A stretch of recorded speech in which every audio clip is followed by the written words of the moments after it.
Inheritance was written and produced by my friend Alana Swenka. She had written the script about a year or two ago, and sent it to me for notes. I don't know. I didn't know at the time if she had any interest in producing it, but she wrote a script. I gave her some solid notes. She made a solid second draft out of it, and then it just kind of got put in sort of in a drawer for about a year. We were all working on different things. I was shooting a feature at the time.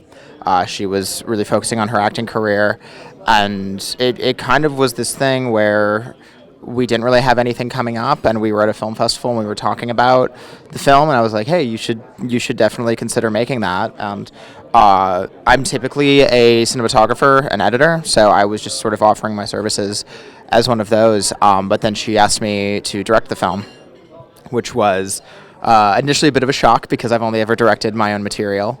But that was also one of the really interesting challenges about it, working with her and really getting to the nitty-gritty of the story, finding out, who these characters are and what we find interesting about them, and bringing that to life. I feel the advantages are of shooting a film in Dubuque. Was everything shot in Dubuque? A good amount of it is. So there's sort of, I don't want to sort of give too much of the film away, but there's sort of two intersecting stories that we are sort of following throughout the film, because there's this sort of found footage element to it. All of the found footage elements were shot in Iowa City, Coralville area, but all of the main beefy story stuff was shot here in Dubuque in a single house, in the Eagle Point district area. And honestly, I think the biggest advantage for us was just that we had the resources here. We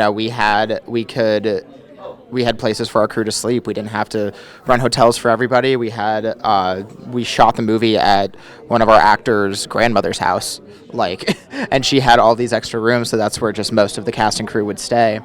And that was massive. And we had I live here in town, so we just cleaned our apartment and put up some air mattresses and had people crash with us as well.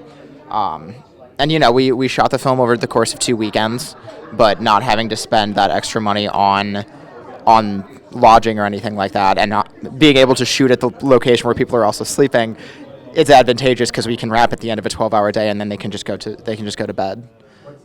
So that was really probably the biggest advantage, was just the convenience of it. I love working with a camera, and I was Ben's assistant camera operator on the 48. I was the DP's assistant camera operator on Inheritance as well. So going and working up the ranks in the camera department is probably the goal for me, and I have just started writing my own script too, not to derail about Inheritance or anything, but so those are the few things that I'm working on.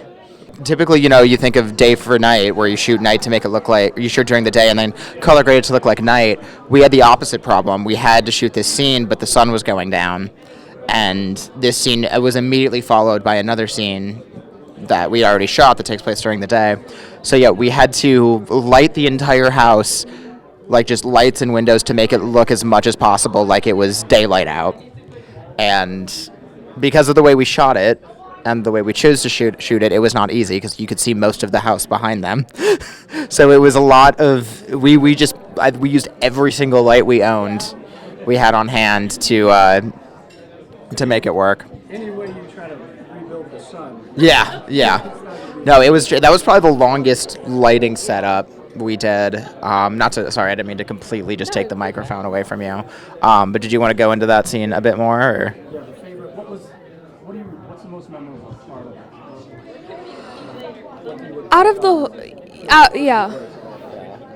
Out of the whole production, I think we're all pretty much a well-oiled machine. I don't want to spoil too much about the film, but it does involve a bit of the found footage. So there's the found footage component of the film we shot on VHS, which was quite difficult in the year of our Lord 2024. Not just finding blank tape now, but also finding particularly a working camcorder that can work efficiently or work reliably enough to use on a movie. It was a big risk, but it was one I was willing to take because it's immediately transportive, and it's also the lo-fi quality I feel like can really add kind of a eerie sense to the footage. And it's no spoiler to say the film is a bit of a horror film, so I really wanted that creepy atmosphere to it. But when we were shooting, we shot all the VHS sequences first. And so when we were shooting it, the entire first day, the first half of the first day, I was like just butterflies in my stomach, like this could be a total disaster. I might be literally ruining everybody's day because I was adamant that we shoot on this. And then we did one take, like a big long oneer take, and we were like, okay, we have to watch that back.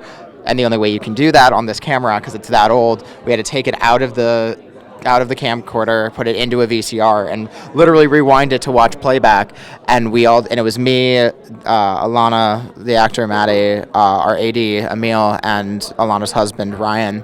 Just the 5 of us sitting around this tiny little CRT TV. And the moment we watched the footage and we saw just how creaky and off-putting it was, like we were all like just immediately stunned by how effective it was. And that was a huge moment because so much of the film had been resting on that and making that footage as impactful as it is. So yeah, that was kind of the first like, okay, this movie might actually work. We might actually have something here, and we might have something that's really, really effective. So that was kind of the first big like, okay, we got this. This is going to be something. And then we shot the rest of the movie, and yeah.